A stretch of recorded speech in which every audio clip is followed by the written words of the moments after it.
with the 70 F85 350 W-31.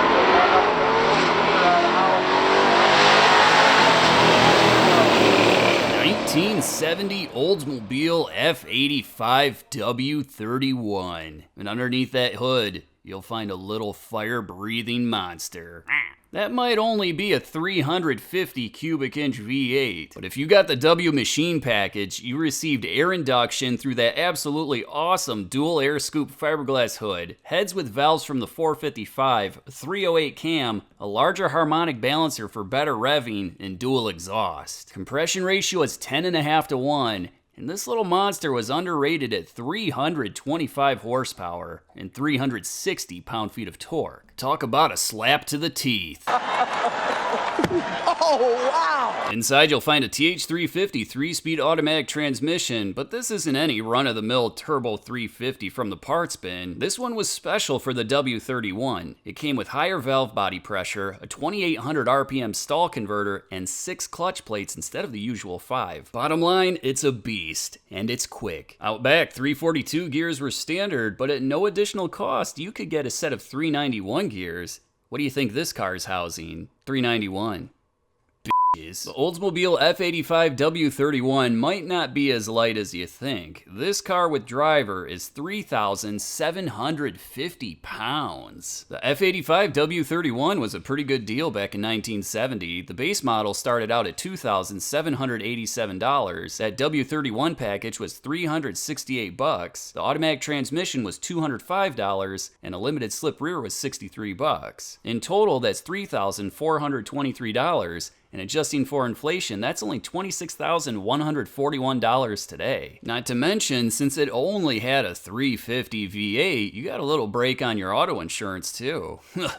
Oldsmobile, you sneaky bastard. If you hadn't already noticed, this car isn't a hardtop, it's a sport coupe, and that means it's pretty darn rare. In 1970, there were only 116 sport coupe F85 W-31s produced. Hot Rod Magazine tested a W-31 in April of 1970. It ran the quarter mile in 14.62 seconds at 96 miles an hour. Why don't we check out that opponent? 1969 and a half. Dodge Super Bee A12. And for those of you that have been watching the channel for a while, you know these A12s are absolute monsters. They've got a 440 cubic inch V8, and that might be the biggest hat I've ever seen. It's glorious. But it gets even better than that. The 440 in the A12 package was topped by 3 Holley 2-barrel carburetors, and when they all opened up, that's 1,350 CFM. It then all flows through an Edelbrock aluminum intake manifold, and keeping things cool is a heavy-duty radiator. You'll find 15x6 black steel wheels because you don't need wheel covers on the drag strip, and those were wrapped in G70 15 Redline tires. Keeping the car somewhat stable is an S15 police handling package, and of course you've got the absolutely awesome fiberglass lift-off hood. Compression ratio is 10.5 to 1, and that monster was putting out 390 horsepower and 490 pound-feet of torque. Inside you'll find a TorqueFlite 3-speed automatic, so that thing will handle all that power just fine. Out back, the A12 came with 410 gears, or optional 410 gears, and then you could even get 410 gears. All of that was housed in a Dana 60 from the factory. Good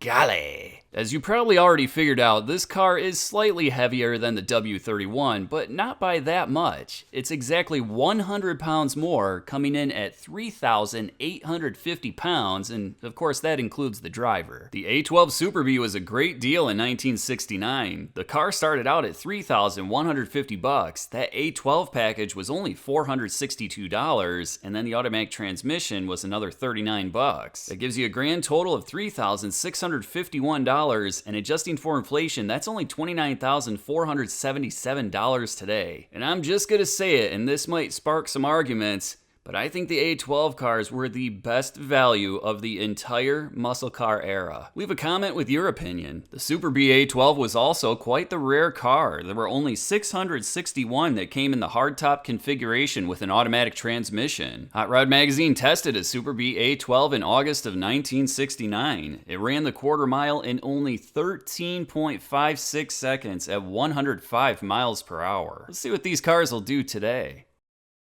446 barrel Mopar. Interesting. We have James Cright out of Bruce Township, Michigan with the 70 F85 350 W-31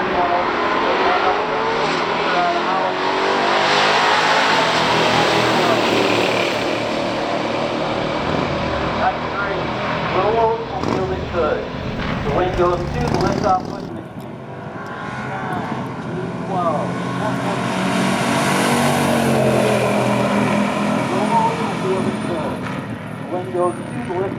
And in the first round, we have a very close race with the Super Bee just sneaking out the win, running 12.52 seconds at 109.32 miles per hour. In the other lane, the Oldsmobile was hot on its tail, running 12.55 seconds at 110.60 miles per hour. Let's check out round 2. 446 pack. Up against the 70 F85 W-31 350 Oldsmobile, Turbo 350.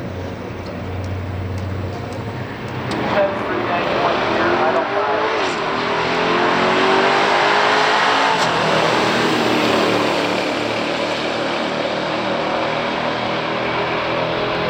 The wind is going to go to the Oldsmobile, 1260 at 109 to lose.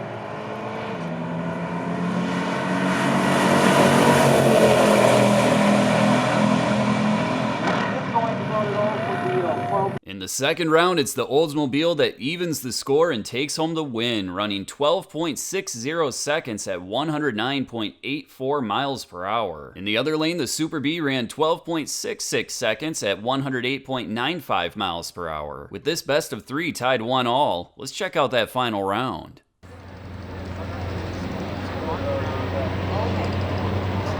James Cright, a 1970 F85 W-31 Oldsmobile, up against Dan Kruger.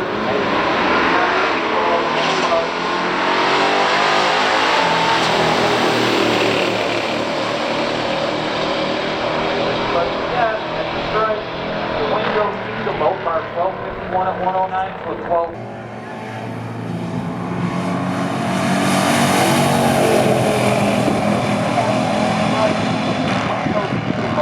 It's the Super Bee that wins the final round, running 12.51 seconds at 109.28 miles per hour. Meanwhile, the Oldsmobile ran 12.59 seconds at 110.29 miles per hour. A huge thanks to the owners for bringing out these cars. It was absolutely awesome seeing them on the drag strip. I'll catch you guys at the next one.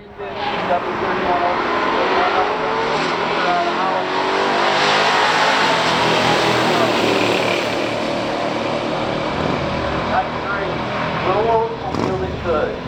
The wind goes to the liftoff.